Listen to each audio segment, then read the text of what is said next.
Jangan lupa subscribe di YouTube channel Metro TV News dan juga nyalakan notifikasinya. Seolah tidak ingin momentum penting yang terjadi di negeri ini, sejumlah tokoh mencoba tampil di muka publik dengan caranya sendiri di tengah pandemi. Dari berlomba pajang foto di baliho hingga turut aktif mengambil panggung dari isu publik yang tengah menderita akibat COVID-19. Tepatkah atau etiskah cara-cara ini dilakukan di tengah kondisi sulit menghadapi pandemi dan seberapa dampak politisnya dan bagaimana pula respon publik terhadap ulah para politisi ini. Kami sudah terhubung bersama pengamat politik Adi Prayitno dan juga ada Masinton Pasaribu, anggota DPR sekaligus politisi PDI Perjuangan. Selamat malam Bang Masinton dan juga Mas Adi. Ya, selamat malam. Baik, Bang Masinton, saya ingin tahu Bang Masinton, ini akhir-akhir ini kader-kader PDIP banyak sekali yang memasang baliho begitu ya dengan foto Puan Maharani di berbagai daerah. Ada apa ini sebenarnya dan apakah memang ini ada semacam perintah langsung begitu? Ini lebih pada inisiatif bersama ya.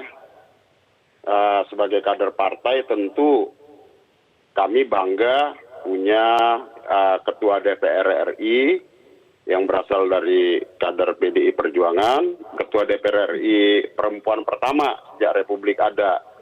Nah, kemudian pemasangan billboard baliho ini tidak menggunakan uang negara atau anggaran DPR, tetapi menggunakan anggaran masing-masing setiap kader yang ingin memasang billboard dan ataupun baliho di berbagai daerahnya masing-masing. Jadi ini semua inisiatif bersama ya, tentu ya berdasarkan kesepakatan bersama lah. Jadi tidak ada unsur karena bangga begitu ya Bang Masinton? Inisiatif karena bangga begitu. Ada tujuannya tidak? Ya tentu kalau tujuannya itu lebih pada menyampaikan pesan kebersamaan, pesan persatuan, pesan kebinekaan di dalam situasi pandemi COVID-19 yang dihadapi bangsa Indonesia dan dunia hari ini. Maka dalam pesan-pesan tersebut juga selain pesan-pesan kebinekaan, persatuan, dan kebersamaan, serta pesan sosial dan moral juga disampaikan bagaimana menggunakan standar prokes setiap saat. Dan ini menurut saya pesan-pesan sosial, pesan-pesan moral ini penting untuk tetap disampaikan kepada masyarakat. Nah, jadi kalau ada yang mengatakan ini terkait dengan agenda politik apa segala macam, itu bagi kami terlalu jauh. Ini kami mengalir aja natural, tidak ada aspek pencitraan. Dan ini PDI Perjuangan juga belum pernah memutuskan siapa calon presidennya, karena nanti akan diputuskan oleh rapat DPP yang dipimpin oleh Ibu Ketua Umum, Ibu Megawati Soekarno Putri. Jadi ini tidak ada kaitan dengan agenda pencitraan atau apa, tapi ini inisiatif bersama seluruh kader di PDI Perjuangan di seluruh Indonesia, seperti itu. Oke, kalau gitu saya ingin tahu pendapat dari Mas Adi. Mas Adi, ini dengan banyaknya baliho, terutama di saat pandemi seperti sekarang ini begitu ya. Tadi menurut Bang Masinton ini merupakan inisiatif yang diambil dari mereka sendiri. Apakah Anda melihat hal yang sama atau Anda melihat ini ada kaitannya begitu dengan 2024 ini, Mas Adi? Ya, tentu saja saya sebagai peneliti politik melihat fenomena baliho yang saya kira cukup luar biasa ini bukan serba kebetulan. Kalau kebetulan itu mungkin hanya terjadi di tempat saya di Tangerang Selatan, sebagian ada di wilayah Serang, sebagian di Madura. Ini masif terjadi di hampir seluruh Indonesia.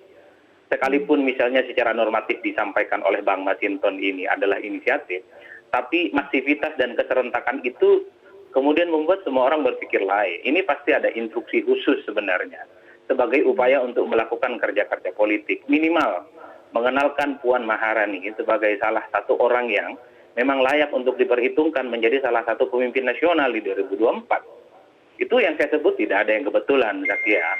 Kalau saya misalnya melihat tiba-tiba ada spanduk, ada baliho, orang mengucapkan salam, orang mengucapkan misalnya soal bagaimana harus prokes, itu tentu bukan soal hanya kepedulian terhadap pandemi, tapi on the other hand mereka sebenarnya ada satu pesan yang ingin disampaikan, yaitu apa? Bahwa orang yang menyampaikan baliho yang secara terbuka ini secara tidak langsung sebenarnya bahwa dia adalah sebagai salah satu calon pemimpin nasional, terutama untuk 2024. Yang kedua, bagi kita yang memang setiap hari mengunyah informasi terkait dengan Pilpres, baliho yang menurut Bang Masinton ini spontan, meski menurut kita ini pasti ada instruksi khusus gitu ya. Kenapa ada instruksi khusus? Ya karena tidak ada hal lain yang bisa menggerakkan anggota-anggota DPR dari PDIP itu selain memang ada fatsun politik tertentu dari elit yang ada di PDI. Ya.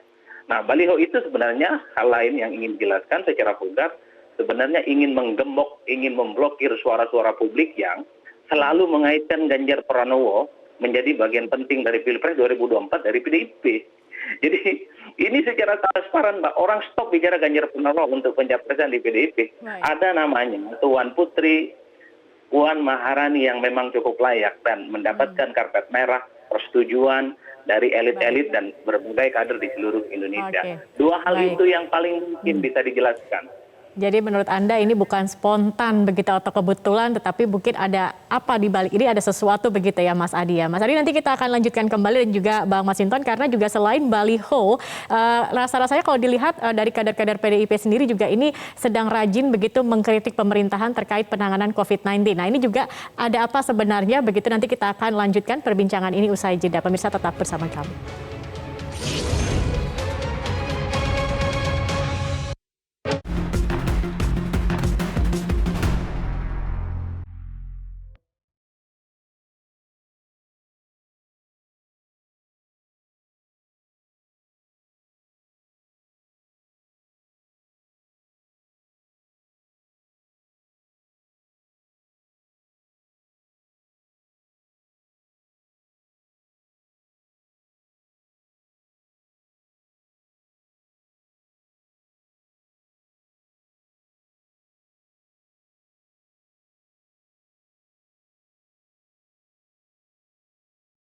Baik, kita akan kembali melanjutkan perbincangan ini Bang Masinton, tapi saya penasaran ini Bang Masinton, tadi ada katakan bahwa ini dilakukan secara spontan, kemudian juga ada pesan-pesan terutama terkait pandemi yang ingin disampaikan kepada masyarakat begitu, tetapi kenapa kemudian yang menjadi wajahnya di baliho-baliho ini adalah Puan begitu kan?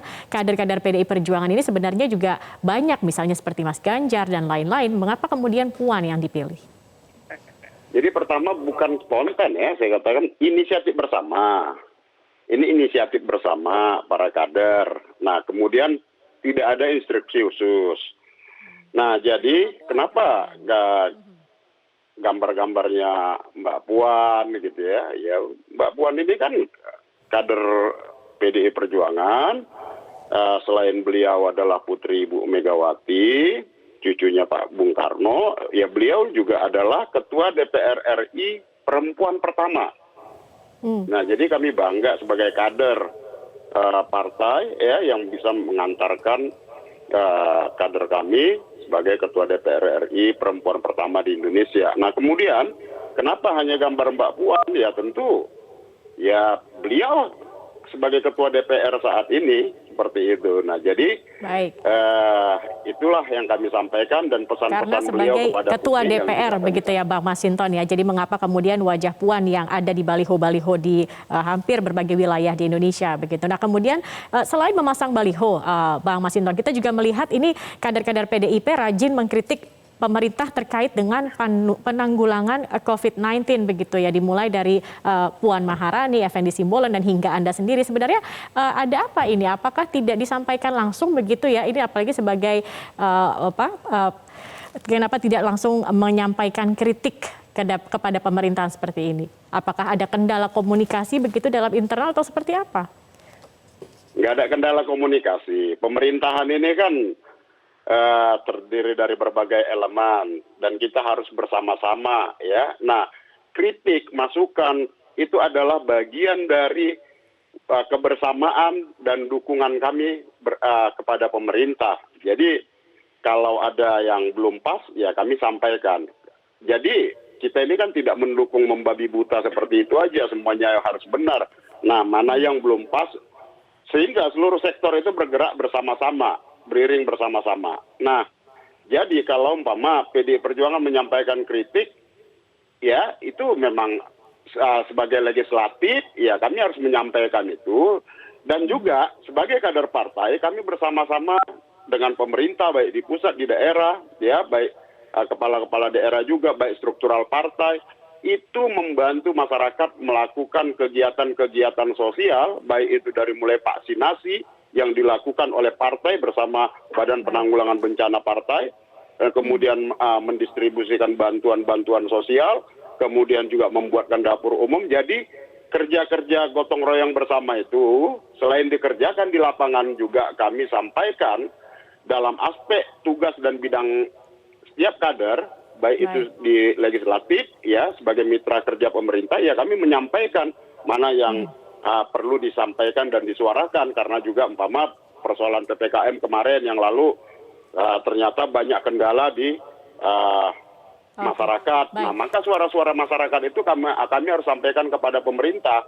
Seperti itu. Jadi bentuk kritik itu adalah poinnya, Bang Masinton. Sayang ini durasi terbatas, saya harus ke Mas Adi. Ini terakhir, Mas Adi, kalau Anda sendiri bagaimana melihatnya ini? Partai pendukung kemudian ikut mengkritik kebijakan secara langsung. Anda melihatnya memang hal ini wajar begitu, atau Anda melihat ada manuver tertentu, Mas Adi?